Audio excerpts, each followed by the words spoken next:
And I'm sorry, I forgot to have you call roll. All right. We have Councilmember Guidry, Chair, present. Councilmember Gisleson Palmer, present. We have a quorum. And Council Research has received the questionnaire for the appointment of Deborah Morton as a member of the Children and Youth Planning Board, and we have found it to be in order. All right. And again, this is the designee of the Superintendent of Recovery School District. So I move to recommend to the full council the appointment of Deborah Martin as a member of the Children and Youth Planning Board. I second. All in favor? Aye. All opposed? None. Thank you. And thank you, Ms. Morton, for agreeing to serve on that board. Now our main item on the agenda. I'm very honored, really, to be here in the presence of so many distinguished Mardi Gras Indians and NOPD commanders. Before today's opening comments, I'd like to thank the leadership who is here with us. This is a busy time of year, both for the NOPD and for the Mardi Gras Indian and second-line cultures. But I appreciate that you all recognize the vital importance of improving conversations across different neighborhoods and diverse cultures that comprise our great city. Chiefs, let me apologize that your notice of this meeting was short and came only last week. Its planning began in January at the council meeting creating Big Chief Tootie Montana Day, when my colleagues and I were moved to participate in these conversations, even though Mardi Gras was already upon us.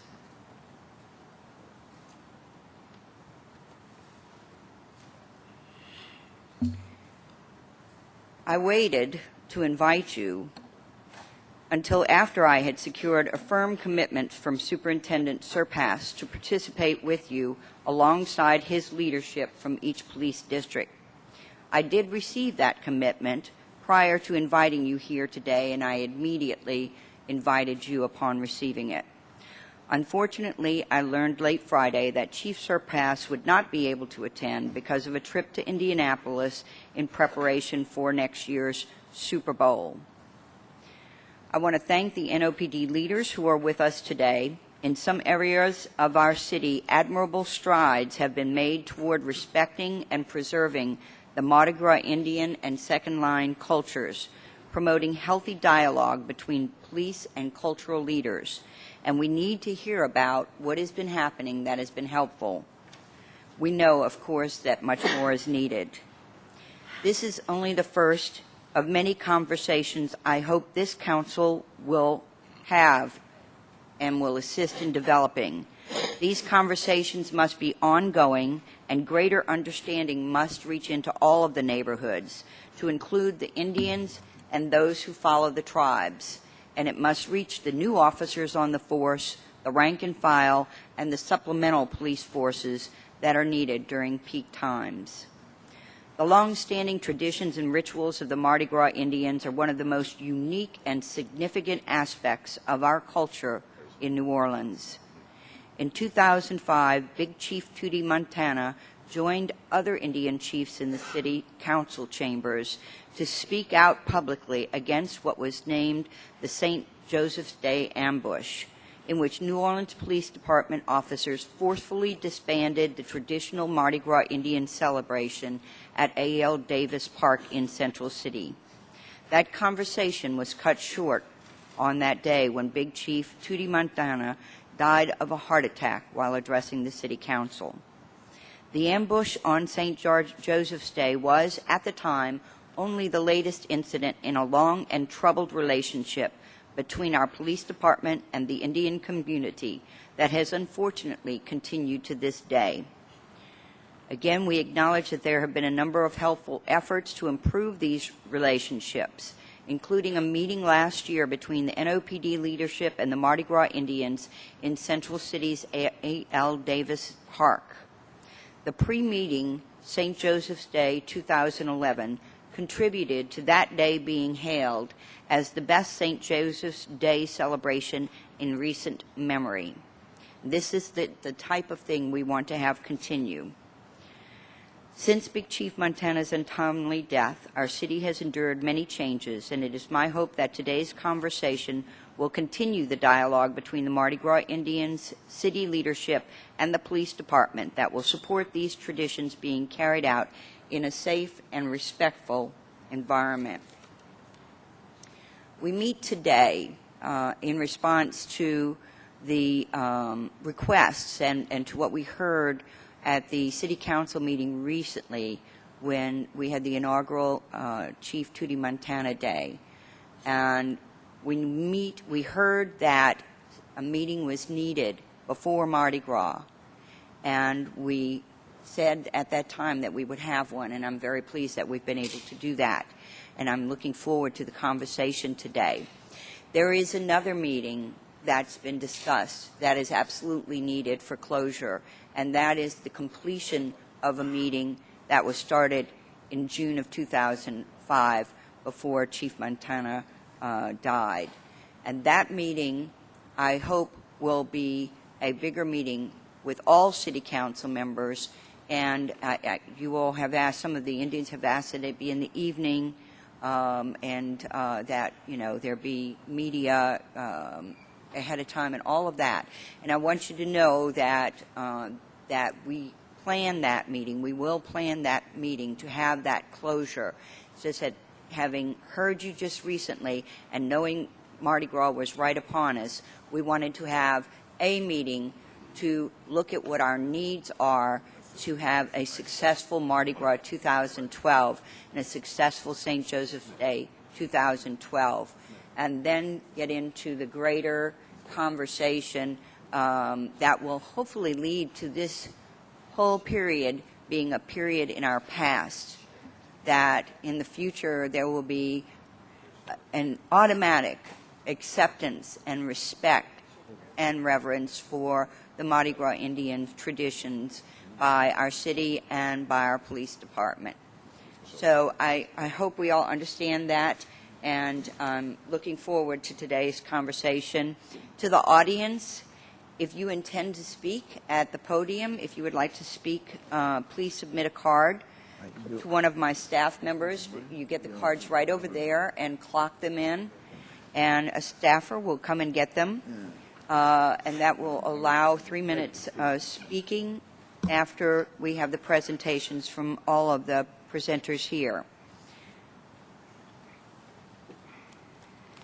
All right. I'd like to begin with our former city council person who first saw the need to have the city council join in bridging the gaps between the relationship between the NOPD and the Mardi Gras Indians and Second Line and et cetera. Our now crime commissioner, James Carter. And if you'd like to give us a little history on what led you to form a coalition in 2010 and then what you see going forward. Thank you very much. On behalf of the administration, thank you for the opportunity to speak on this particular issue that means a lot to me personally. I would like to more so focus on, though, what the present administration is doing and that will do to make sure that the ridiculousness of those type of past events don't happen in the future. So assembled here today, we have the Commander Barty from the NOPD and the commanders of every, if you look to your left, to my right, every commander from every police district in the city of New Orleans. All but 2 of them are new to those particular posts as commanders.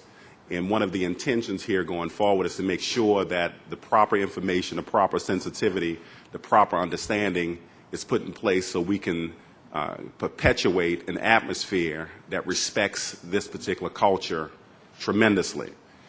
And so at some point in the conversation, Commander Barty is going to articulate on behalf of Chief Serpis and the administration some of the things that the NOPD will do going forward to make sure that a better continual relationship will happen over time, and to also talk about some of the successes under this administration that has had in its relationship with the Indian culture. But as a first part of this, part of the police academy the Police Academy upcoming training of recruits will include Mardi Gras Indian training on Mardi Gras Indian culture.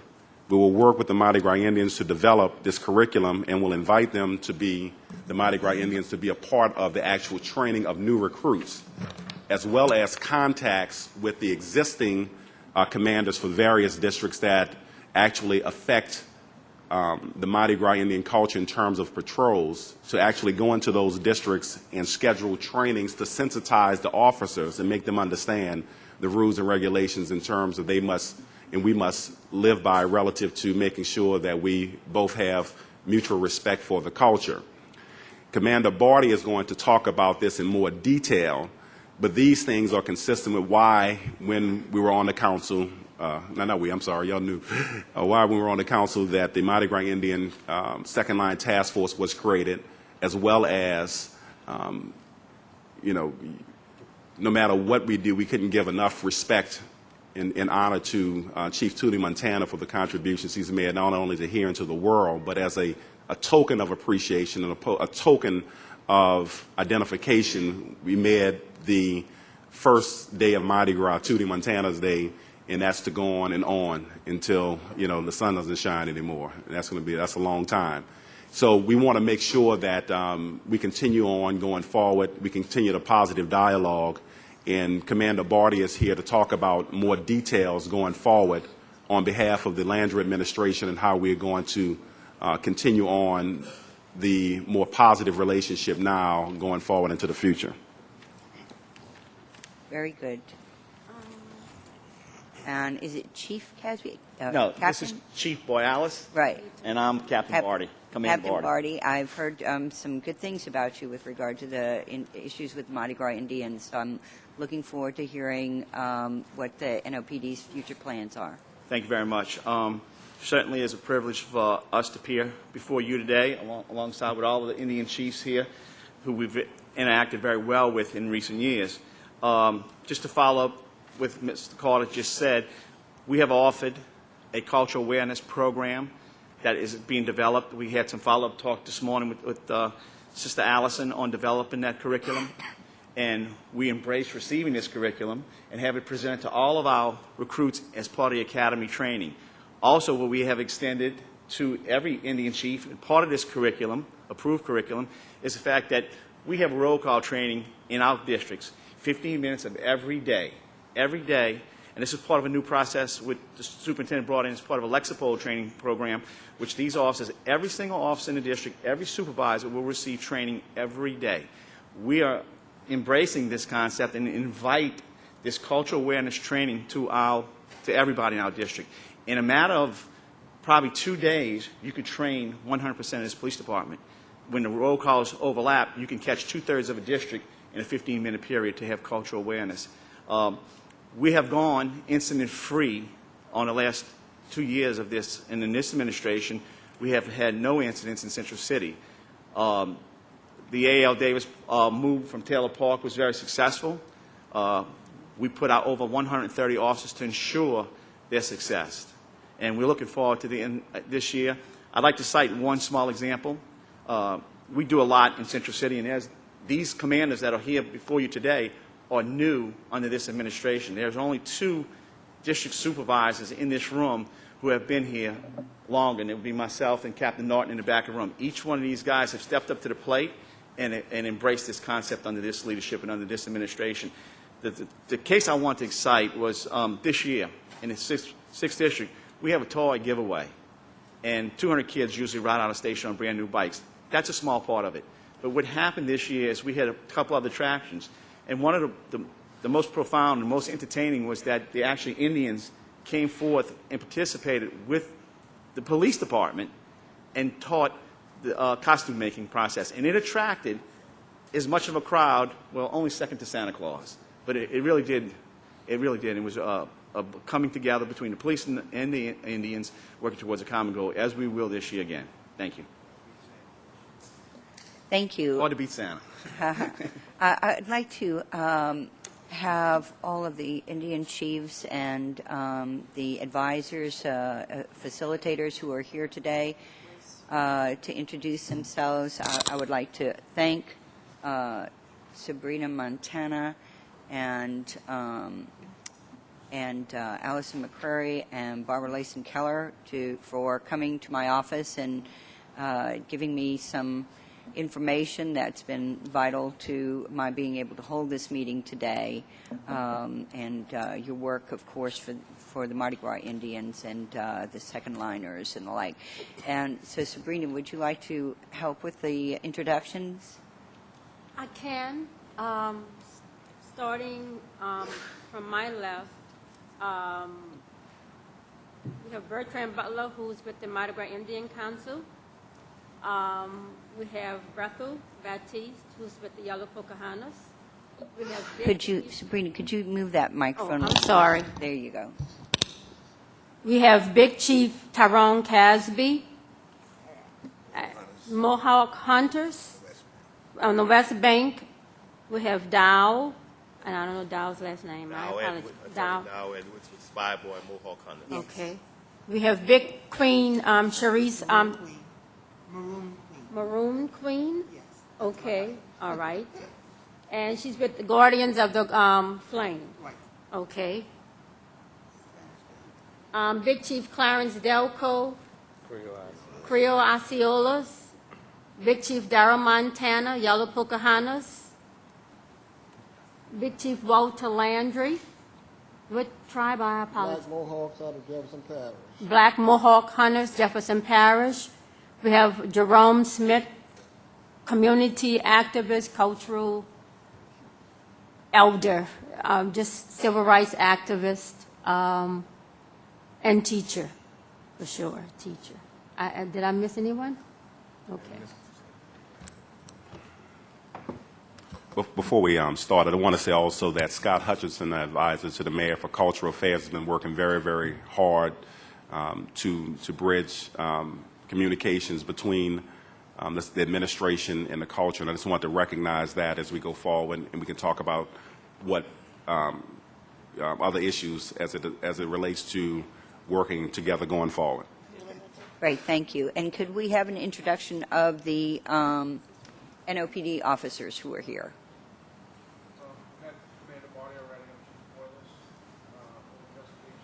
Can we talk into the microphone so everybody knows that he's present?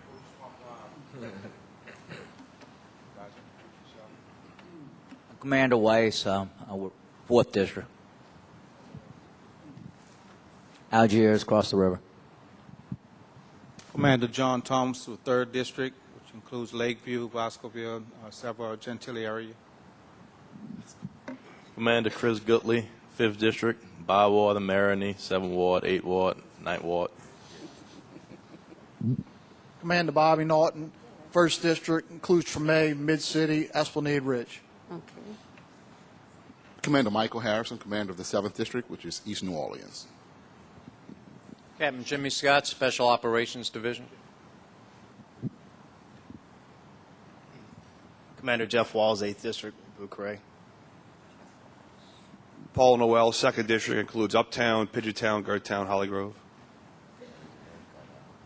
Thank you very much. Let me just get a sense of the commanders. How many of you have previously interacted with Mardi Gras Indians either at the special practices or on St. Joseph's Day, Super Sunday, Mardi Gras Day? How many of you have actually yourself,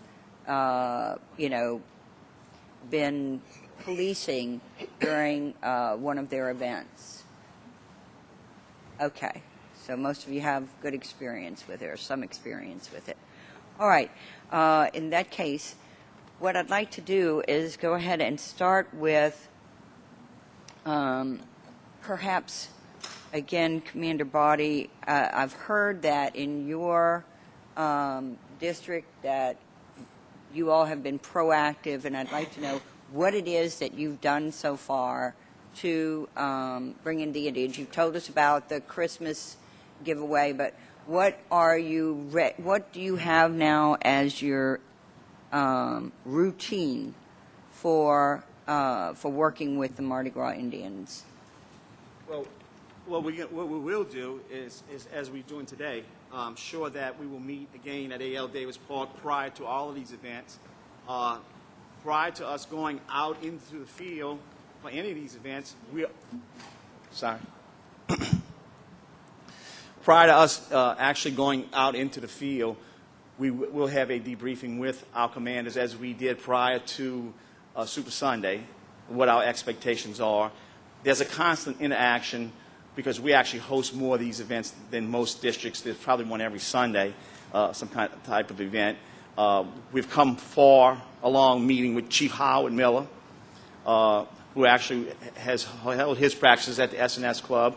He's been holding them since December of this year, and they've gone, excuse me, incident-free. Okay. All right. May I mention something here? No. Yes, please. I represent a tradition that's anchored in kind of historical rituals.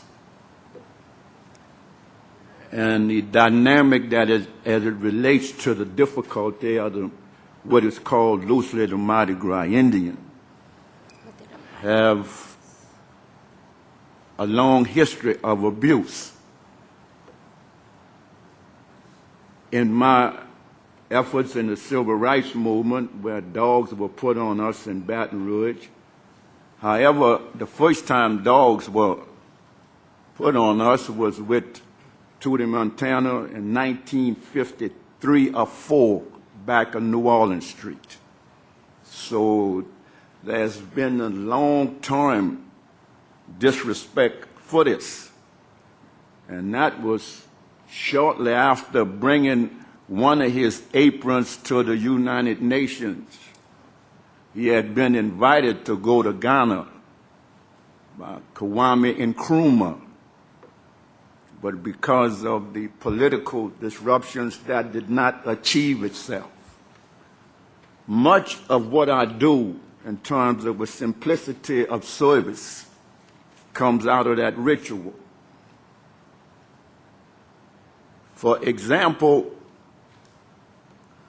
I knew that through this creativity that it had linkages beyond the Mardi Gras. Quezon Sake was the president of the United Nations. And I sat at the UN. Miriam Makeba, one of the great singers in South Africa, was living in New York, and she was at the Apollo. And I had a habit of trying to locate feathers and etc., supplies that could be used for costumes. And I was walking down Broadway one day with a feather in the back of my pocket. And I was stopped by a person from South Africa who brought me to meet Miriam Makeba. Because there are certain rituals in South Africa when they dance through the streets that they have these stops. And within the Mardi Gras Indian culture, there's a similar activity where we would have stops. When I was a boy, they would dance and sing and then replenish themselves with these stops. One of these things that we must not over-police this. You know, you cannot police a bird. There's a naturalness in that expression that brings great joy for those that witness that. And there is cooperation. But I don't really think that A.L. Davis Park should be totally applauded because the expressions are boxed in. And when I was a youngster, even the neighborhood police know that there was no defined route because there's no map for the bird. See? So when you have them formalizing in terms of posturing themselves in terms of a military stiffness, you take the beauty out of it. I understand, Mr. Smith. So it is important that as we move forward, and then we have some healthy relationships with some police officers. When we started Tamarine and Fan, there was an officer that lost his life in the Howard Johnson. He used to stop at Hunter's Field and wanted to assist us. We was trying to remove some negative over that piece of land that we squatted on and called Hunter's Field. And he came several times. That was a good relationship. But then what needs to be, we need police officers to understand the value of good morning and good evening, to recognize the humanity of the other. And that simple statement is New Orleans great music, but it is also a synonym for caring. See, good morning, good evening mean I care of self and I care of the other. And so at times, some policemen over-police, not in an effort to be destructive, but the definition sort of breeds a regimentation, and that regimentation creates irritation, and that irritation leads to some embracement that may be of conflict. So we have to workshops and whatever will help. But we just need folks to deal with that in the dignity that's ingrained in the New Orleans spirit and understand that this is an institution of this city. And we have to embrace that like we meet our neighbors next door. Good morning, how you do? And try to direct that in that fashion. Thank you. Thank you. I appreciate it. There's no question. It seems that we have two things that need to happen here. And one is that the police department and the city has to come to have total respect for this incredibly unique culture. And the other is that we have to come to have an understanding of how the rituals work. Mm-hmm. Because the last thing we should want to do is change what the incredible traditions that you all have been carrying on for generations. Mm-hmm. It is for us to learn and for us to understand and for us to gain respect for your traditions. And so there would be nothing I would be a part of that would involve boxing you in or making you have a defined route for the first time when that is so totally not a part of your tradition. So, we're working from these assumptions that we are here to learn about your traditions and then to learn how to make make the Mardi Gras and the St. Joseph's Day happen in a more seamless way with the assistance of the police. Yes. Can I add something? I know everyone says Mardi Gras Indians, but Mardi Gras was the day that allowed black people to masquerade. So they were really called the Black Indians who happened to mask on Mardi Gras Day. And it was out of reverence for their relationship with the Indians. So even though they referred to us as Mardi Gras Indians, they were really the Black Indians who masked on Mardi Gras Day and followed that tradition of masking on St. Joseph night, which is an Italian holiday we all know. So, but in terms of creating lesson, we still say lesson plans as teachers, huh? and creating, I guess, a unit on cultural awareness. We have, I know Cherice is probably busy with a whole lot of things, but the two of us would like to work with that along with the Mardi Gras Indian chiefs to compose something that is authentic, to what we do, how we do it, and why we do it. Okay. And I also think it's, I think it's important that people not paint us with one brushstroke. too often indigenous cultures are looked at very monolithically, just as the Native Americans are, Africans are. Africa is a continent. There are many different groups, many different practices. Even the geographical boundaries, those were imposed by Western civilization. That's why they felt they could take the country, didn't have a fence around it. Those aren't African necessarily. Now, maybe I'm doing that a little bit, but I just want them to realize that within our community, we have people who are definitely qualified and able to work along with the municipal government to develop protocols for being sensitive to our tradition. Tyrone Casby was an assistant superintendent in the New Orleans public school system before it was dismantled. You're an attorney. I'm at UNO, and I work with Jeffrey Ehrenreich. I'm working on my PhD. I'm on leave now. But, you know, and that is in cultural, in cultural anthropology, studying the traditions of the Mardi Gras Indians. So I can look at it both as a participant, I'm a third-generation Mardi Gras Indian who was born into it, and as an anthropologist, and as an educator. And I'm not saying that to toot my own horn, but I'm saying that so that you don't paint us with one brush stroke. We all have different ways of communicating. Some people, their primary way of communicating is with their Mardi Gras Indian ritual, with their Indian ritual attire.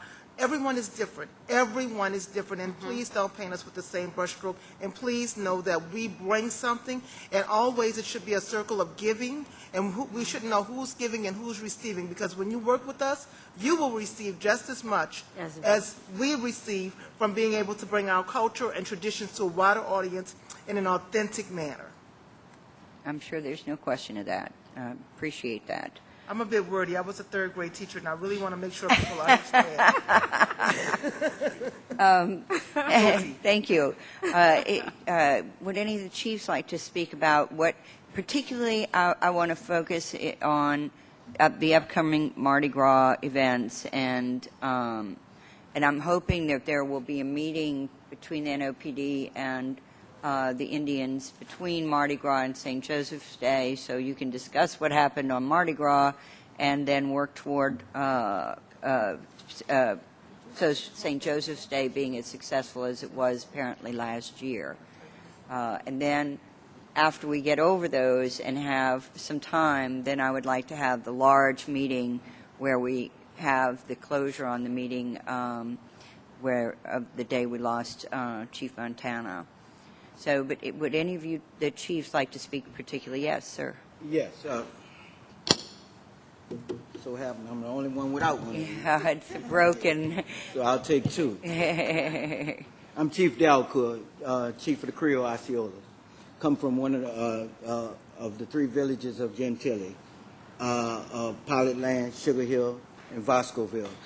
I was raised up in the city of New Orleans. I'm not like people we would say after the hurricane came here after and pretend that they know our culture. This culture go back as far as slavery and beyond that. This is a culture that we wasn't allowed to do. So in doing it, we were neighborhood community people. We did it for our community. And that's the way we try to do it today, for our community. We, as Queen Cherice said, we don't want to be painted as one with that same brush. Some of us use the words of costume, where the majority of us use the words as suits. We look at it as a big thing. We look at it as something that we do for our community, because people couldn't go into the Mardi Gras as a whole at one time.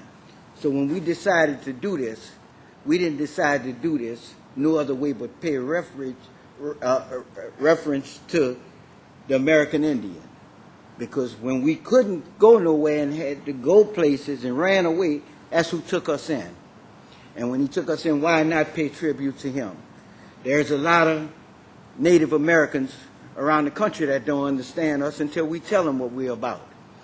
We have had suits to go all over the world, Europe, Asia, Africa, museums, Smithsonian museums. And we find today that people do respect us more than they used to respect us once before. I think with the policemen, it's just not basically respect, not understanding.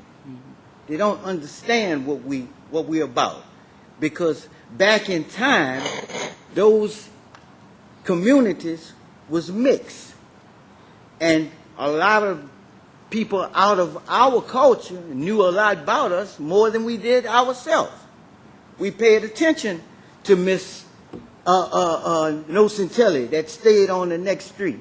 You know, Miss Wilkes that stayed on another street. We paid attention to that, especially into my area. You know, I was trained by some of the oldest chiefs, and we try to get that done today with some of our younger Mardi Gras Indians that just don't understand sometimes how this is. But respect is respect. Don't respect me as much as you respect Rex. Don't respect Rex as much as you respect Comas. This is about respect of what's happening on the holiday. We are all paying tribute to that holiday in our own way. And that's the way it has been with us. We don't have no problems with each other. We might have followers that have problems sometimes with things.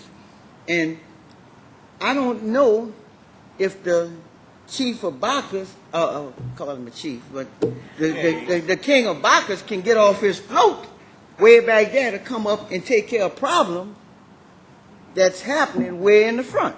Right. It's the same with the chiefs. Sometimes we don't know what's happening around us, but we don't want to be painted with that same brush like we were responsible for it. Right. We're willing to help because we don't want that to happen.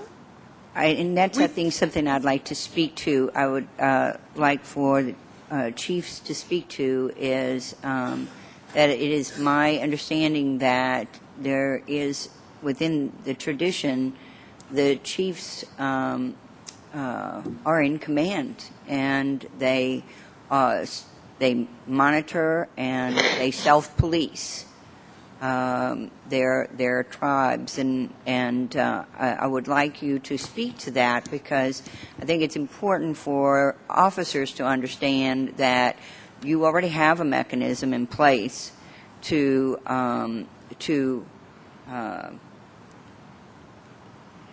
police, instruct, care for, monitor your own groups, and that so that they can assist with the crowd, but with regard to your own tribes, that you do that already.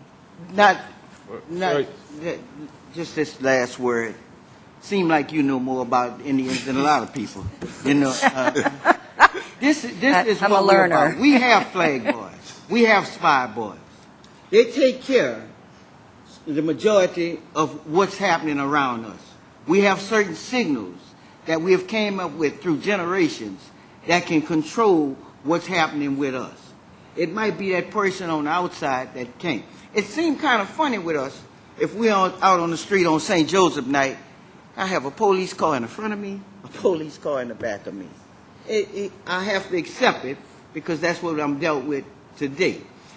I get so many kids say, you know, I saw on television that Mardi Gras was over with, and it was 12 o'clock at night. But the policeman told us we got to get off the street now. You know, the kids don't understand what's happening. We're going to get to that time. Right, they don't understand what's We're going to happening. get to that. You know, when we don't just run the street at night, the majority of Indians go back to their neighborhood, to the people that can help them to get out on the street. We might be a ballroom that we go to as adults and finish it off that night.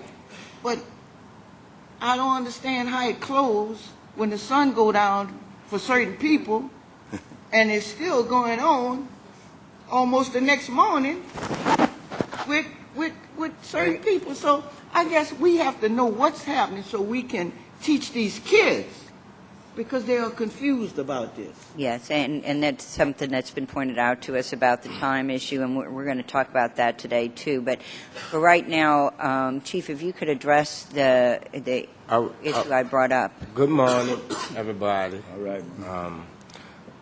First of all, I would like to say that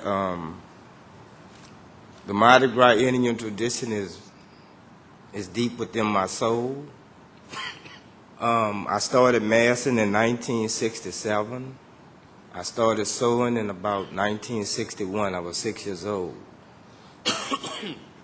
2 months from today, I'll be 57. So I've basically been around it all my life. And what we try to do, I try to do the same things I saw my daddy did, Chief Allison Tudor, Montana. I don't change anything.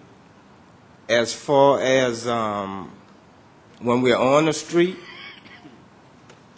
and there's cars that's coming from behind us, the chief's responsibility is to make sure that he give orders to the gang, we say gang, to get to the right, to the car, so we won't obstruct any traffic. We are working with you, not against you.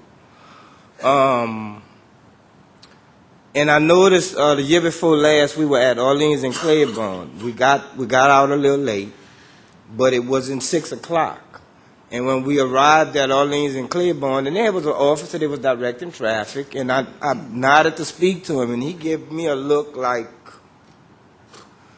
don't go there, you know. And I was just speaking, you know. And it had to be somewhere around 5 o'clock. It was like they were saying, get off the street. And I don't think it's fair. You know, I give up about 5,000 hours a year of my life to do this. And then to be basically ran off the street. And it's not fair. Chief, I'm going to ask the police department to speak to that time issue, because it certainly is an issue that needs to be clarified and dealt with. I'd like to say this, may I feel like, and I look at it holistically, what's happening in this city. Here we doing the right thing. Now you got guys that's out there that's doing the wrong things. They're seeing that here, they don't respect the Indians, and they're about right. So you know we don't stand a chance. So in their minds, they're thinking, well, we're going to get them before they get us. So you got to look at this whole dynamics of what go on in this city as it relates to dealing with the Mardi Gras Indian, because they do have people in the communities that have a passion for what we do. They know that we're not being dealt the right hand, and all hell breaks out in this city. And if you want to get a lot of the guys that's on the street to respect you as a police officer, you have to respect the folks that's trying to make a difference within the communities. And that's just how I analyze what's going on in the city. Okay, I can see this is such a hot-button topic that maybe we ought to go ahead and cover it now, and we can come back to the topic I had wanted to talk about, which was the self-policing and self-monitoring. And I'd like a response from the police department. I just recently learned of this practice of asking the Mardi Gras Indians and some of the people who follow them to get off the streets on Orleans Avenue at 6 o'clock on Mardi Gras Day. Now I know it's not just Mardi Gras Indian. There's Right, activity I on understand. Orleans and Claiborne that Tamarine and France started in 1970, basically because they erased the trees on Claiborne Street, and that created a neighborhood rupture. Right. It was detrimental to the social fabric. So this does not only speak to the footprints of the Indian, it speaks to the community. So the deal is, if white New Orleans can have Mardi Gras all night long, then it become a race issue. So we have to paint it for what it is. You cannot say that those persons who gather on Claiborne Street are in that area. This is since the overpass has been there. Prior to that, there was the trees. They would be out there all night. they would be out there just like Bourbon Street. So there's something emotionally that's ingrained there. See? And we need to look at, there's no need to tell folks, to black people. See, we have to be clear with it. We have to be clear. They treat us different than Rex, because Rex is white. White and powerful folk in terms of money and applaud in the white book community. The fact is they would not deal with the French Quarter that way. Right, and so the deal in terms of the whole Claiborne Street thing, that have to be examined in a holistic historical perspective. I totally agree, and I understand it. It has quite a history way back in time when there was actually a law that that African American people couldn't be out on the street after 6 o'clock. And so, you know, that, of course, as far as I know now, that law is no longer on the books, and yet but it's hearing there this is happening. It's there emotionally, which makes it more dangerous. Today, yeah. So because the socialization, but of the now, is greater than the erasing of the law. If that was not the case, we wouldn't be sitting here now. I understand, hear you loud and clear, Mr. Smith, and so could Thank you. The police department respond on that? If you wanted to just take them all and I'll respond down the line as we go. Well, I think we should. I don't want to be hogging the table. I think these gentlemen, I'm glad to see everybody is here. But Surpass need to be here. Surpass need to be here. We don't want nobody passing messages. Yes, Mr. You know, Smith, because did the best I could to have. Yeah, I understand what you're saying. We met with him previously. You know, in the recreation building at A.L. Davis. Right. Several times. So he need to be here. I understand. He need to be here, but in all fairness. And now there's been officers done stretch more than the police superintendent in terms of community sensitivity. You know, I will not call names because I don't want to create another thing there. You know, but there's been officers that's more sensitive than the present superintendent. Because I never seen him walk in the neighborhood, around the neighborhood by himself. Thank you, Mr. Smith. Captain Bordy, I would really like to get this topic over with because it's been, obviously, it's a hot button topic. So could you please let us know what the rule is about 6 o'clock and how we can get past this? Yeah, I would like to know that as well. And I would also like, James, if you could also repeat, I mean, you've had a little bit more of a historical perspective on it, but Claiborne goes right through my district, and I don't understand why there's a 6 p.m. there. Can you respond? 6 o'clock.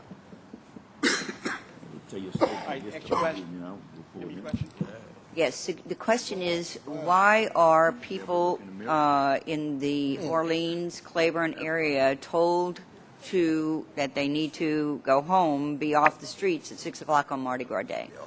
There is no rule about 6 o'clock. There is no law about 6 o'clock. Mardi Gras Day, we go with, I want to clarify point two. Yes. When Mr. Smith said about the bird, and I understand about you can't route a bird, and that was very eloquent. I like that. Right. But I think what I want to be clear upon is when I talk about these festivities, I kind of lump some of them. Maybe that's my fault, okay? I deal with Super Sunday, and 3 days before I deal with St. Joseph's Night. One is a street festival where it goes, as Mr. Smith says, as the bird flies. The other one is at A.L. Davis Park. So there is a difference of how these things are policed, okay? As far as the 6 o'clock rule, there is no 6 o'clock rule. There is no 6 o'clock law. Wait a minute. Wait a minute. No, we have to do this. The police will come with their sirens blasting down Orleans Street, down Claiborne Street, on Robinson Street, and push folks off the street. See what I'm saying?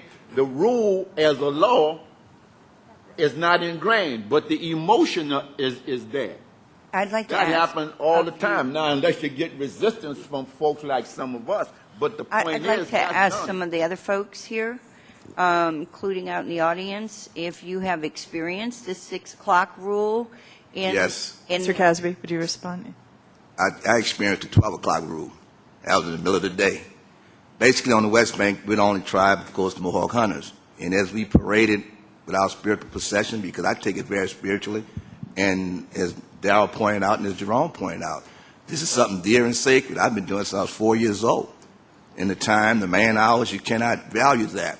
But my point is, we were proceeding as we normally do for the last, I've been doing it for 41 years on the street of Algiers. As we parade through Algiers, we just march our nomadic way. No direction. We just go. We parade. Been doing it. However, on this particular day, because someone's spouse or whatever wanted to get somewhere in a hurry, they tried to pass through the procession. And as they did that, of course, she made a phone call. And she called someone, and the next thing I know, my wild man was carted off to jail, which ended the procession because I, as the big chief, had to go up to the front to see what was going on. I had my spy boy who actually saw everything, dealt with it, and I ended up at the 4th District. And I stayed there for approximately 2 hours trying to talk to someone to understand what we were doing, why we were doing what they should have already known, because they've seen it. And it was on Mardi Gras Day. I'm talking Mardi Gras Day in the middle of the day. How long ago was that, sir? Last year. Last year. Correct. And from that, a lot of things have changed since then. But my point is that when we parade on Mardi Gras Day, we parade because we've been doing it for centuries. And as Jerome pointed out on Claiborne, we do it in Algiers. I have never, in my 41 years, had that problem. But it's because of someone was in a hurry. That would really, and they could make a phone call and say, you need to get down here. And before we know it, squad cars were there. Now, as the brother also pointed out, Delcourt, as the chief, it could have been a catastrophe. Because all they had to do was touch me on that day. Because on that day, in my community, I am it. And what I'm saying is that when I put that costume on, people in that community respect that. So when someone comes in to interrupt that, it could have been very chaotic. And as I told the officer, you're talking about elderly, you're talking about children. I have as many as hundreds of people on the street that day following the Indians. And one squad car, because of a phone call, come in and disrupt that. That was totally unacceptable. We met with the chief and others, and we're trying to resolve it. But this year, as we hit the streets, as we parade through the streets, we're going to parade, and we don't expect that to happen again. And I'm talking to Kristen, and of course, thank you for acknowledging the things that you all are currently trying to do and have done. But it's spiritual to me. It's not just a facade. It's not a put on a suit and run through the streets. Because I share this with you, and it's like a little humor here. And I almost got incarcerated for it. But a guy calls on the radio, and I'm standing next to an officer. And he says, you need to get down here. He said, what's going on? He said, got a bunch of guys dressed up like chickens coming down the street. That was his insensitivity to what we were doing. And after talking to him later, he just didn't know. Of course, he wasn't from New Orleans. So, after explaining that to him and how I felt about it, he was a different person. So it gets back to the training that the brother talked about. Right. They need to be aware of it. And that is essential. Yes. But I want to know, again, from the people who are here, whether you're sitting up at the table or you're in the audience, if you have experienced this problem with the police trying to get everybody off the streets on the Orleans-Claiborne Deputy area. Chief Borealis has something to say about Yes. Ms. Guidry, I think we can all acknowledge the fact that there's been some issues that have happened in the past. We as a police department acknowledge that. I think the important thing for us to focus on going forward is that the lines of communication have been open, meetings have taken place. We believe that it's important for that communication to get better and for those meetings to take place and continue as just a standard practice moving forward. We think that as a police department, Commander Barty and some of the things that he's done has greatly improved our response. We're not happy with that. We want to get better. We can always be better tomorrow than we are today. So we acknowledge that and we understand that, and that's important for us to do.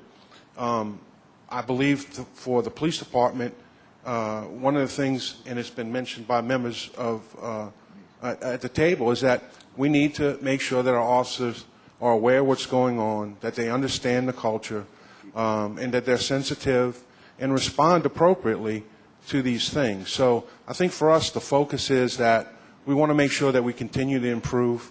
We want to make sure that we continue to make it better. This is a very important culture for the city of New Orleans, and we acknowledge that. The superintendent acknowledges that, and I believe the administration acknowledges that. And they have done quite a few things to improve, and we're going to continue to do that. I appreciate that, Chief Borealis. I really do. When I'm hearing that we don't have any rule about 6 o'clock, and then I'm hearing what I'm hearing from the Indians and the people who follow the Indians, I figure that's something we've got to get straight, because it's one of the things that our focus right now is on Mardi Gras Day for this meeting. And so I'd like to have this Mardi Gras Day be the start of a much better Mardi Gras Day for everyone involved. And that can't happen if people are being told that they need to go home at 6 o'clock in the evening while other people are still partying in the French Quarter and around other parts of the city. So I appreciate what you're saying about we want to focus on going forward. But part of doing that is acknowledging what isn't working and saying how it's going to change. Well, maybe we could sit down and talk about those things and come to some resolution. I think we have time before we get to that event.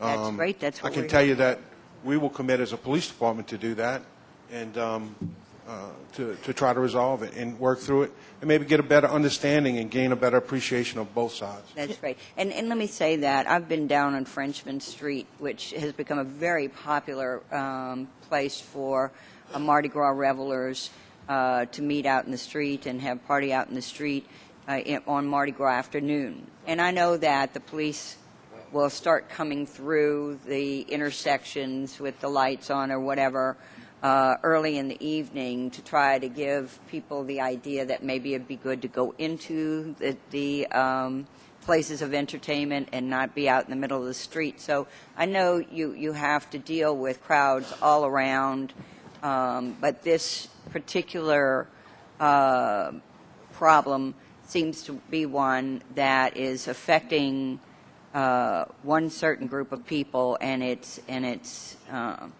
not one that really can be rationalized. And I just want to also go on record, because these are all within areas in my district, and we do have to talk about consistency and equity when we have any type of time limit. And then we all know what happens on Bourbon Street at midnight on Mardi Gras Day, and we can't have different times for different parts of the city, because it is unequivocally not fair. So, and especially if we start focusing on this now, and that's what I'm hearing, and I'm seeing a huge value that we're having more of a dialogue, and that we can continue to have a dialogue leading up to Mardi Gras. But it's something that we need to appreciate as we continue, that there are different parts of the city, and we have to make sure that if it's all treated the same way, then that gives a sense of consistency and respect for all sides. And I agree with that, and I think that's why you see all those district commanders here. Right. So that, and absolutely, and I think that's the wonderful thing about saying next year I want to see the district commander sitting next to the Indians, and everybody, we can rotate, kind of like we wanted up in Congress with those Republicans and Democrats. But we all need to be sitting together when we're having this conversation and not be adversarial. Yes, sir. Excuse me. I know that we've said that there isn't a law, and that with respect to getting off the streets at 6 o'clock, I was just wondering, and we've heard that we would continue a dialogue. I was just wondering if we can get a commitment while we're here today that the Indians' processions won't be interrupted at 6 o'clock in the day, and that we can go through Mardi Gras as similar time as everyone else. If we can just secure that commitment today. well, I think that we need to maybe sit down and talk about it. There may be some issues that we need to work through and adjust. Commander Norton has just explained to me that there may be a permitting issue, that the city has only given a permit till... Not having it. No. Not having it. Can I Look, can I speak for a few minutes? Requirement of a permit. My- I think today is a good thing that we're coming together and trying to get the police on a sensitive part of our culture. And that's Not with no permits. But no, we can never have no permit. It ain't happening. Okay, guys, permit is everybody, just one person at a time and no shouting, okay? a permit is Thanks. something that's not a part of our culture. I understand. Never Because has We cannot express a route. Never Can't, has. there's no such route. I answer that, Mr. Now, at the same time, we're talking about, I'm listening to you talking about the 6 o'clock thing that getting off the streets. Now, from what my understanding of Indian, I've been massing Indian. I've been a part of Indian for about 45 years. My name is Chief Howard. I'm with the Creole Wild West. We date back to the 1700s. We're the first tribe. We're the oldest tribe. And I come from a long line of histories of great Indian chiefs. Cannot be denied. It cannot be denied. And I was taught that there's no route. You can't submit no route. You can't get no permit. But at the same time, I understand this thing about 6 o'clock. From them, I was taught that at 6 o'clock, because of as far as Indians concerned, I'm not talking about the people in the community, but the safety of the Indians being in the streets as the sun go down. This is why when we came out St. Joseph night, we would have flashlights when we come out, to light to let people know we are there. But at Mardi Gras Day, at 6 o'clock may be something different. We had to come together and deal with that. But I mass as Indian, not because I'm paying homage to the Native American, because that is not truth. That's not what I was taught. It is an expression of our true selves, our true African self. It's an African culture that we are doing. We are expressing that with the spirit within us. This is what it's about. And when we hit the street, this is what we're supposed to be doing. Now, some of the people that's police officers and even some of the Indians don't know all about this here, because the Indian in the beginning it was a secret society, and it was so secret that it kept secret to some of us that even mass as Indian. So I know that other people don't know what it's all about. And some of us that mass Indian, we mass for the spirit of us. Some of our people might have mass, so we mass Indian. But it is an expression of our true self, and by it being kept so secretly in the beginning, and why it was being kept secret, so they didn't want it to be stopped. The movement was not to be stopped if it would have been secret, and it was kept secret in our community, in our neighborhood. But today, some of the stuff is beginning to come out, and some of the truth is going to come out in the future about the whole culture. But it is an expression of our true African self, and what we are doing. We can't have no permit, because we don't even want to submit to that. And whereas at 6 o'clock, we want to deal with that, with the police being actually being educated on being sensitized to what we are doing. And once we come together in the meeting and come together, we can talk about it and try to get this thing out. New Orleans Mardi Gras Indian Council, I'm the president of. We have been discussing this here. We talk with Captain Barty when we have a problem. We go down and sit down and we talk to him. And for most part, he try to work with us and deal with us in the way that we like to be dealt with. But that's just one part of the city. We need the whole city to come together all over and to take and try to be sensitive to what we are doing out here when we go out here in these suits on Mardi Gras Day. So that's all I want to have to say. And I understand that I heard this young lady was talking earlier when she made the statement about being called Black Indians. Yes, we was called, before we was called Black Indian, we was called Indians. Then we was called Black Indian. We adopted the name Mardi Gras Indians because it's being associated when we are being appearing on Mardi Gras Day. Right. So it's all Thank you very much. And I'd like to just add something very quickly, and I know you're... Wait. Captain Commander Norton had wanted to respond a little while ago specifically to the 6 o'clock. Orleans and Claiborne, good morning. I've had a really good relationship with Mr. Jerome Smith. I've been in the 1st District for 4 years. And at Orleans and Claiborne during Mardi Gras is controlled and monitored by the 5th District. And that's been for 4 years. And I believe that there's either a permit or some kind of rule that's written that at 6 o'clock or at 7 o'clock, the stage is cleared and that Claiborne needs to be open. Now, you're talking about 55 officers that are assigned to Claiborne and Orleans. That's in addition to their regular police duty. So to keep that Orleans closed, you would need an additional 55 to 60 officers to stay there until whatever time it may be. So I think that may be some confusion in my mind, is that there is a closure of the stage area and an opening of Claiborne and Orleans.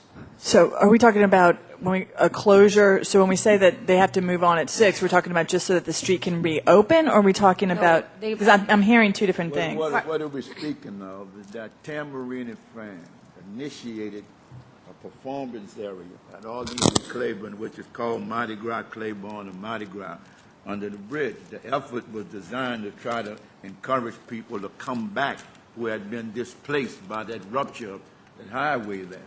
Now, in terms of the staging, at around 7 o'clock, the entertainment from the stage ceased. That has nothing to do with the people that's walking the street. That has nothing to do with the folks that's massing. That's two separate issues. One of the things if the stage is closed down, then there's no need for the police to move the people out. For example, the Lafitte Project is there. Over the years, since I was a boy, there was always people activity in that total area. That was never closed down. Just recently, after the music, after all the bands on that stage, that usually ends around 7 o'clock. But that has nothing to do with Darryl coming at 5:30 on the street, and he's been encouraged to get off the street. That's inconsistent with what's happening on Bourbon Street. Okay, so then this does seem like a conversation that needs to be had a little further before Mardi Gras Day among, obviously, the 5th District, maybe the 1st District. I don't know. You guys can determine who needs to have the conversation, Mr. Smith, and the Indians who would be around that location on Mardi Gras afternoon. Yes, ma'am, and that's all we're really saying. I think we've demonstrated that we want to make this process better. The only thing we're saying right now is that we need to find out a little bit more about this so that we can intelligently make a decision along with all of the Indians so that we can come to a resolution. We need to find out what actually is permitted, what actually is instructed, and then we can work through it, I think.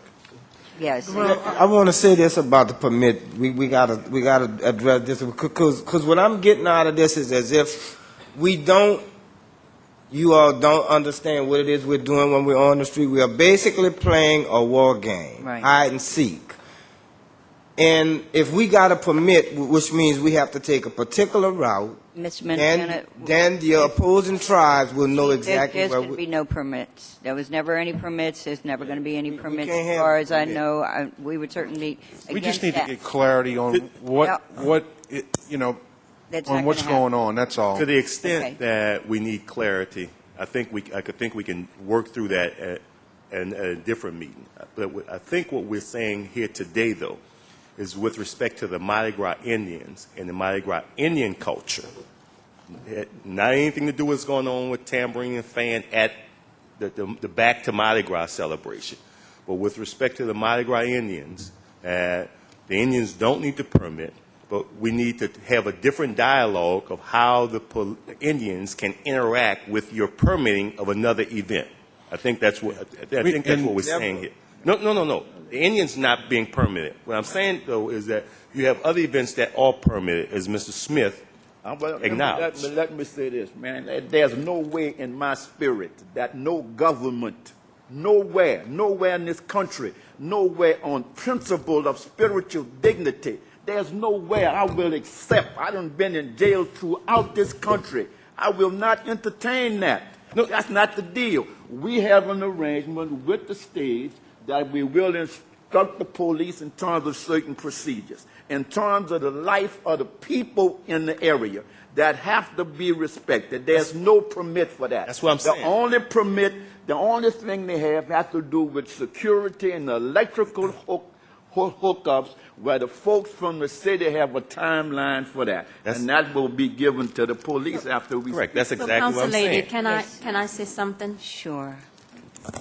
Ms. Montana. This is my understanding. And there's a what's gentleman happening. behind you who's been waiting to say something. All right, this is my understanding. We have acquiesced to a 6 o'clock removal from the street because as children, that's what we were told from a little girl that Mardi Gras ended on our streets at 6 o'clock for us.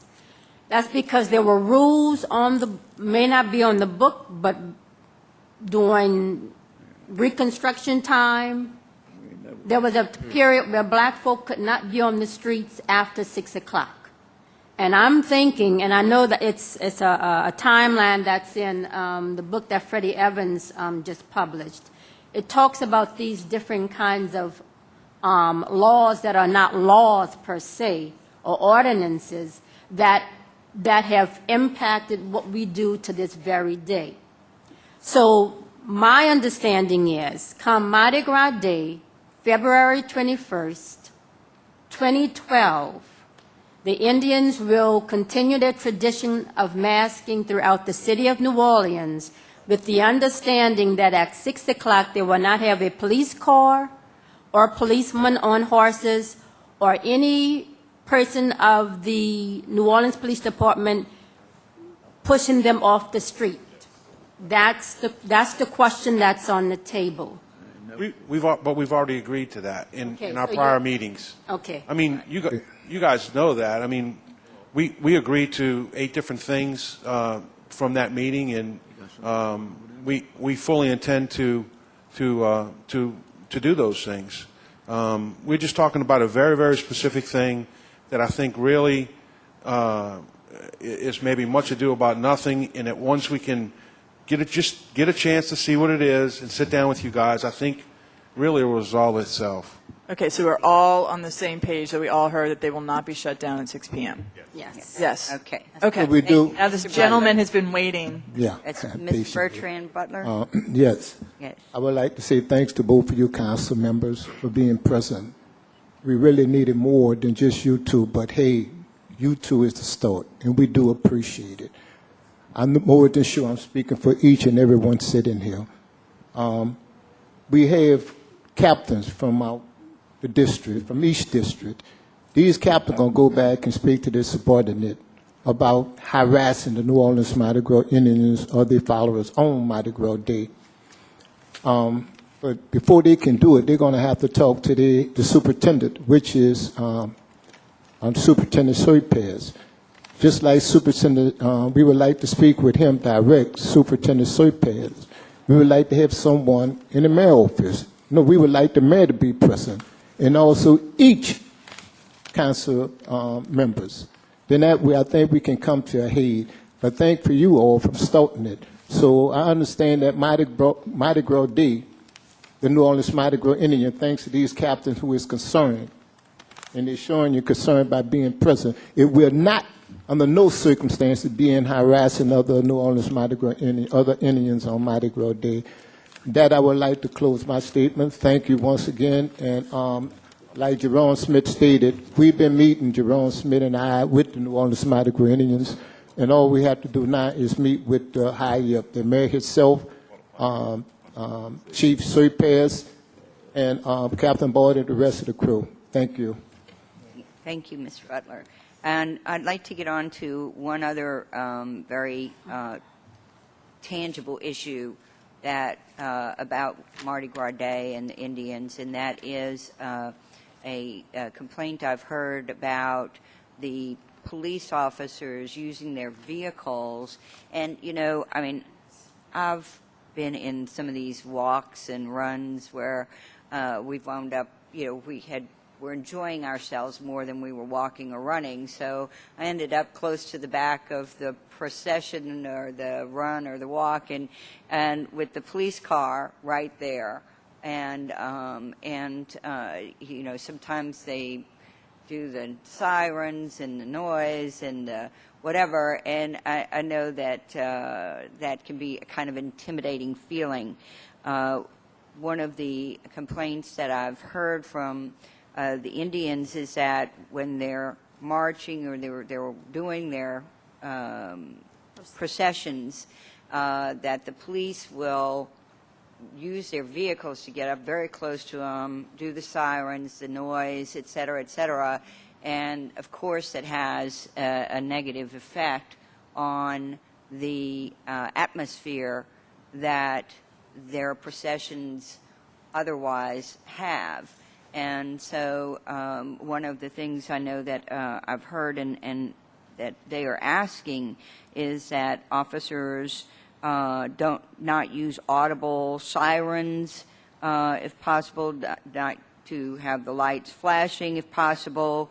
I mean, if there's a reported crime, that's another thing, but if it's just a matter of the police officer is in his vehicle and has come upon a procession, you know, unless there's reason given for him having to or her having to start doing the sirens and all of that, that they're being asked not to do that, you know, to if it comes to following the processions and the like, to do that on foot rather than with vehicles, that type of thing. So basically the complaint has to do with using vehicles to corral the processions and to affect it negatively in terms of the atmosphere of these processions. Yes, ma'am.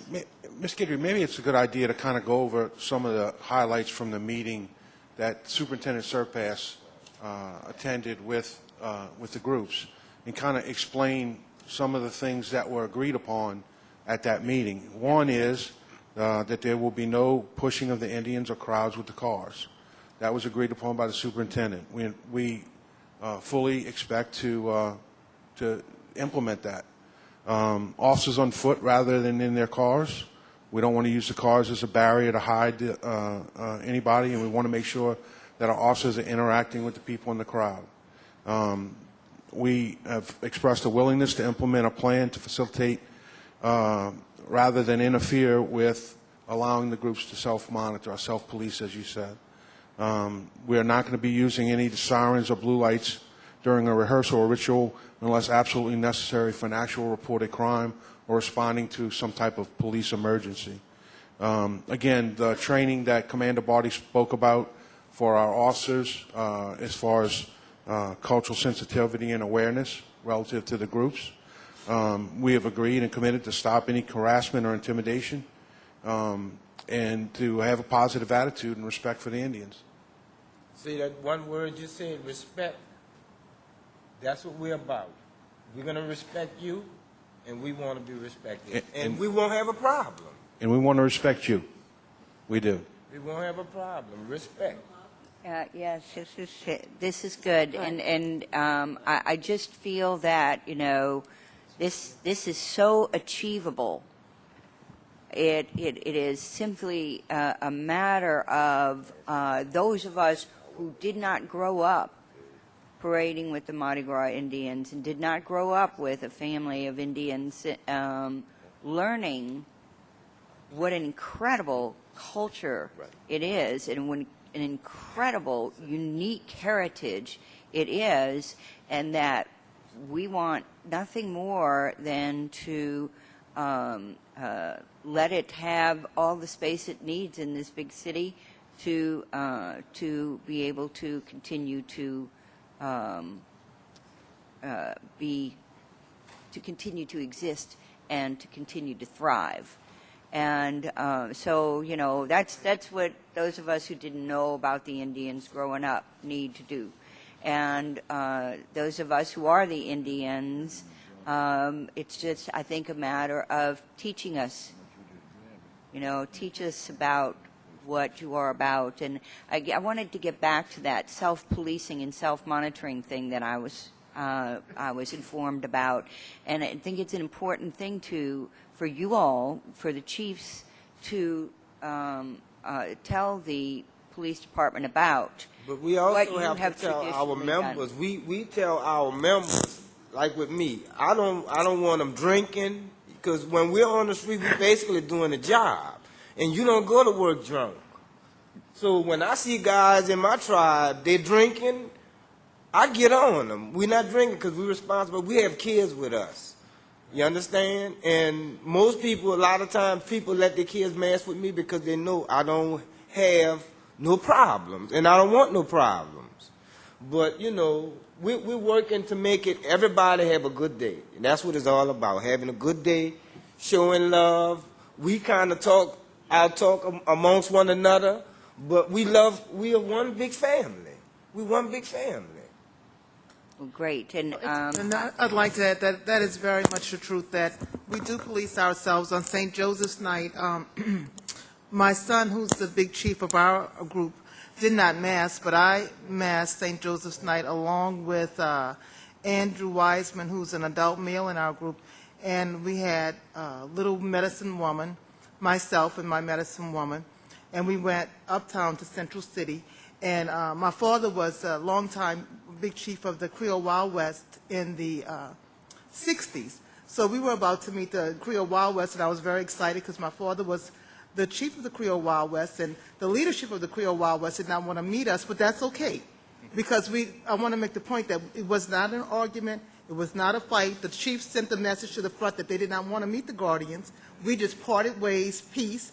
Howard recognizes me now. When he sees me, he acknowledges, you know, we speak, it's not, but within that ritual, for whatever reason, and it's not important, but the point that I'm making is that although the big chief was there singing, although we had an adult meal, they did not move to try to have an altercation or anything, that we had our children, we moved on the side, and they were allowed, we allowed them to pass, and we went on and had our fun, and they went on and had their fun, because I was there to honor my father's memory, and that's the only reason that I was out there, is to carry on this tradition in the way that I want, because I believe in my heart that this is the mask. I'm masquerading today.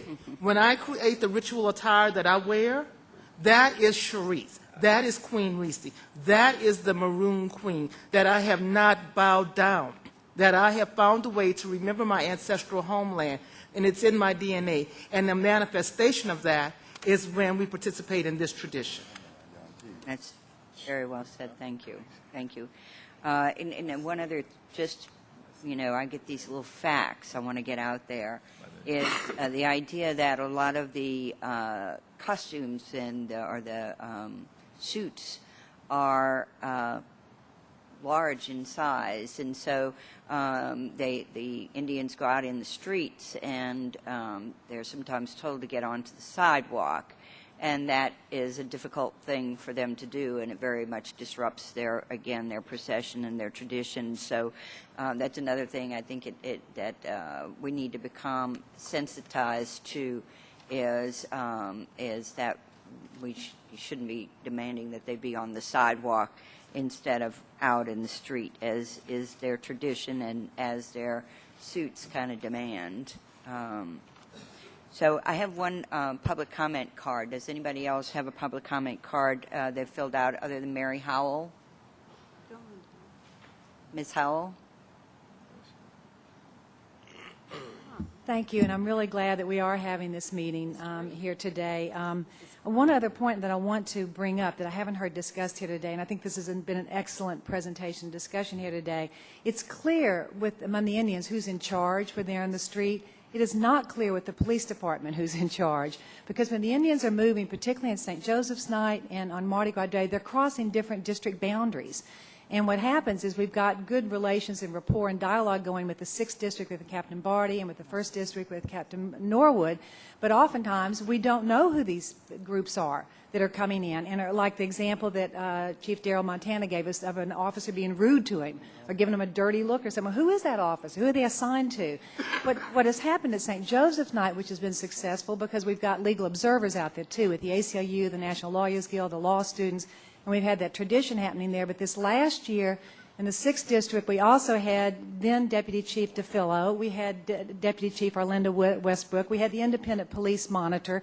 There were messages going out literally every 30 minutes to the police. That night on St. Joseph's Night that Chief DeFillo was sending out saying, your job tonight, respect the Indians.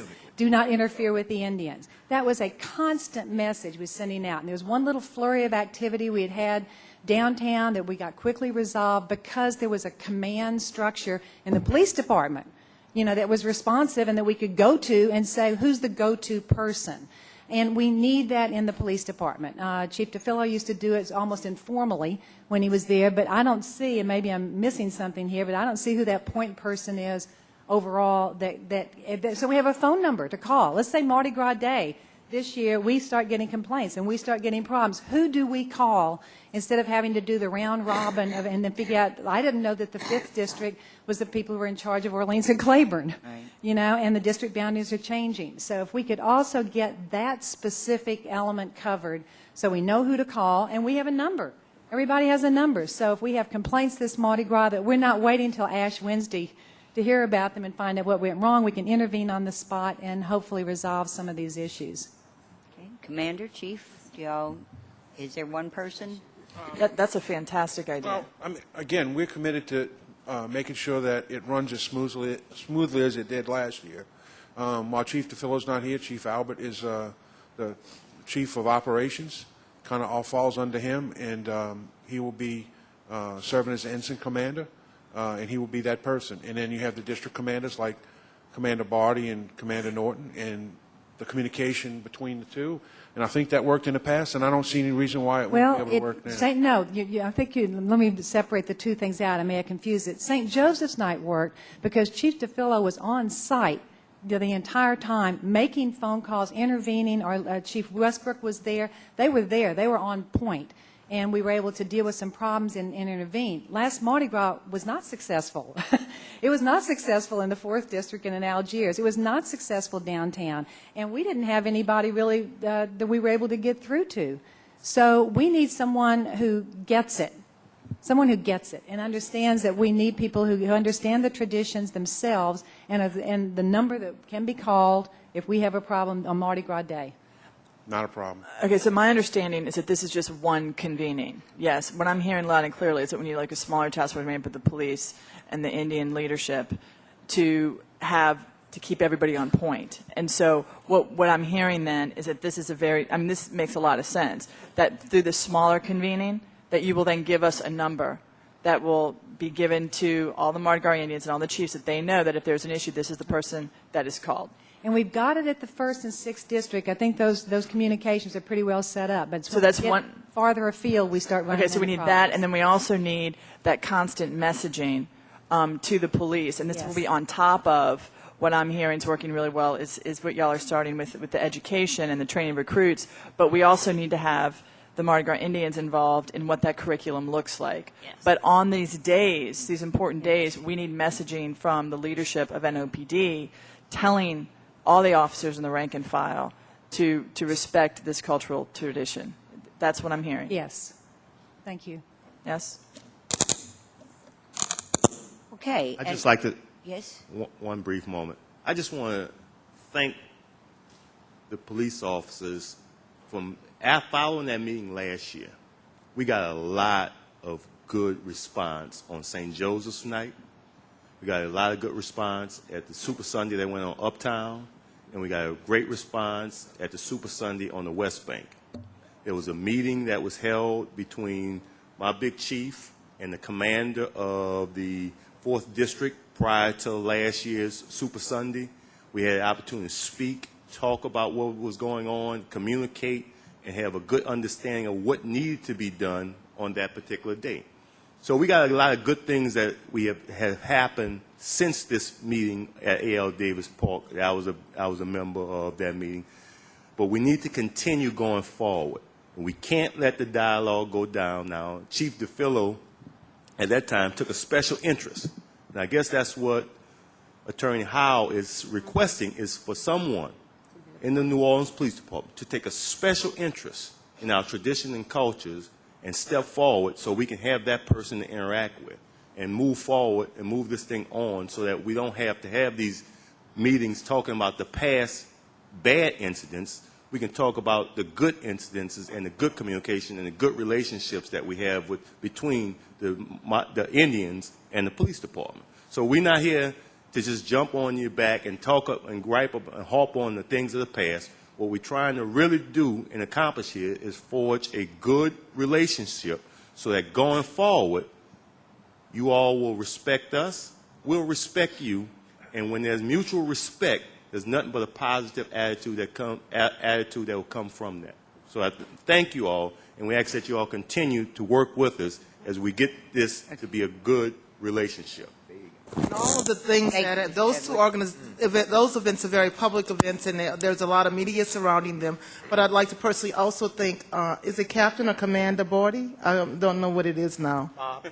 Bob. Okay, Bob, from the 6th District, because all of our, most of our events for the Mardi Gras Indian Hall of Fame are held in the 6th District, and he has worked with me, and I must admit that, and I can't blame this on the chemo brain, that I'm not always the most timely person. We're an organization of one. I do everything, and I've had to ask for police details the day before or 2 days before, and he's also always been able to provide that for us on a short time frame, and, you know, that's, I think that needs to be applauded also publicly, because sometimes we're so organic in nature that we don't worry about those things, but we do want to be law-abiding citizens, and we always want the safety of all of the individuals who are Mardi Gras enthusiasts to be safe and the children to be safe, and he always understands when I'm not so timely and I don't get it in 3 weeks ahead of time, that he, you know, is able to do that.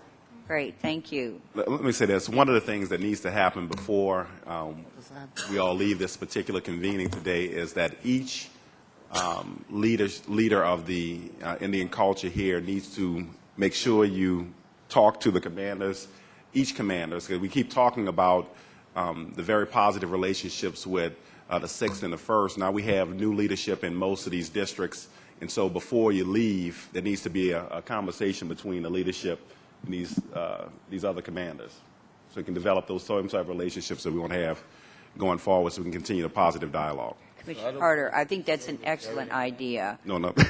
So if you all would stay for a few minutes after this is over and meet up with each other, and obviously there's going to be another smaller meeting, right, among the NOPD and the Indians, so whoever needs to coordinate that, if maybe you could get that coordinated today. And then I hope that we have a lot of very, very good reports about Mardi Gras Day, and then convene another meeting between Mardi Gras Day and St. Joseph Night. Is that what? We can do that. Yeah. All right, and to prepare for St. Joseph's Night, and hopefully after that, then the Super Sundays. I think those are pretty straight, right? And then hopefully after that time, we can have that big end of the June 05 meeting here in the council chambers, and I'll work toward getting that together for everyone and get some closure on that. Thank you. Thank you. This has been great. We've had conversations, but this conversation, and I know there's more conversations to come, but just bringing people together, we all have the same goals in mind, which is to have a good time and then celebrate what we do, and just bringing everybody to the table and understanding that and finding that commonality. So again, much appreciation to both of you and to the other council members as well, and just thanking you for the opportunity to have this conversation take place. You're welcome. And let me say, I mean, our New Orleans Police Department are known throughout the country as the best police department there is in throwing a celebration and handling a crowd. And so, you know, it's just a matter of learning that what you all are doing is the same thing that the masqueraders are doing who are standing out and watching wrecks. You're celebrating this city, and you're celebrating New Orleans, and our police department can definitely get that and make that work just the way they make all our celebrations work. So I'm sure this is going to happen, and I appreciate everybody participating in it. Councilmember Palmer? Yeah, I just want to make a few closing comments. I just want to, I hear, and I'm very excited that everyone's together, and what I'm hearing is that this is a continuation. This is the first step. I always think it's much more productive to have smaller meetings, too, that we can really get some good work done and then come back to this committee as a whole and be on public record as how we're moving forward. So I think that's very important. What I'm hearing that's the most important from both the police side and the Indian side, the chief and the Indians. I think it's kind of funny is the cultural awareness curriculum and the inclusion of the Indians in creating that curriculum. I can't stress that enough. And secondarily, what I loved hearing from the police side is the socialization with Indians at other times throughout the year, that y'all can be inclusive together when we do community outreach in all of our communities, because this is very important for this tradition, not just for New Orleans, but how do we continue it? And that's really through the inclusion of our children. And then I do want to make a comment, because it is very neat sitting up here and watching the concept and the discussion of respect, how this plays out and how important it is. And we also have to look, too, at these two unique cultures that are on either side right now. And we talk about when Mr. Smith said, you know, you can't cage us, and we have to go and have that freedom. And that's very intrinsic in your culture. But then we also look at the police, and regimentation is very intrinsic in their culture, because that is what they need to keep, what their main mission is, to keep us safe. And so what we're trying to do is merge the two in a way that everybody is happy. And I think it's a very intriguing, wonderful thing, because as Mr. Smith said, we definitely cannot over-police this out of respect. And I love the regimentation leads to irritation. I just found that a very interesting thing. But we also have to respect what these gentlemen do as well. And I think they really are showing their commitment to this. Because I think what we all know as New Orleanians first, and then all of our other bits last, is that this is what is truly reflective of our culture right now, is this amazing part of New Orleanians to find joy in something. And I think that is what we want to be representing, not this culture of crime and death. What is more important is this culture, and this is what we should be holding up for everybody to show why New Orleans is so special. And I think that's what we're doing. So thank you. Thank you. Great. And Councilmember, thank you on behalf of the administration. You know, the mayor takes this very, very seriously, and we look forward to continuing positive dialogue. Great. And I'd lastly like to thank Barbara Layson Keller also for instructing me and helping with this, and my chief of staff, Deborah Langhoff, and Matt Fraser of my staff also. And thank you, Councilmember, for chairing this. You're welcome. All right. So, guys, get together, and we'll continue the dialogue. Thank you. Do we need to move? And move to adjourn? Yes. Let's see. The next scheduled Governmental Affairs Committee meeting will be Monday, March 5th at 10 a.m. Move to adjourn? Second. All in favor? Aye. Aye.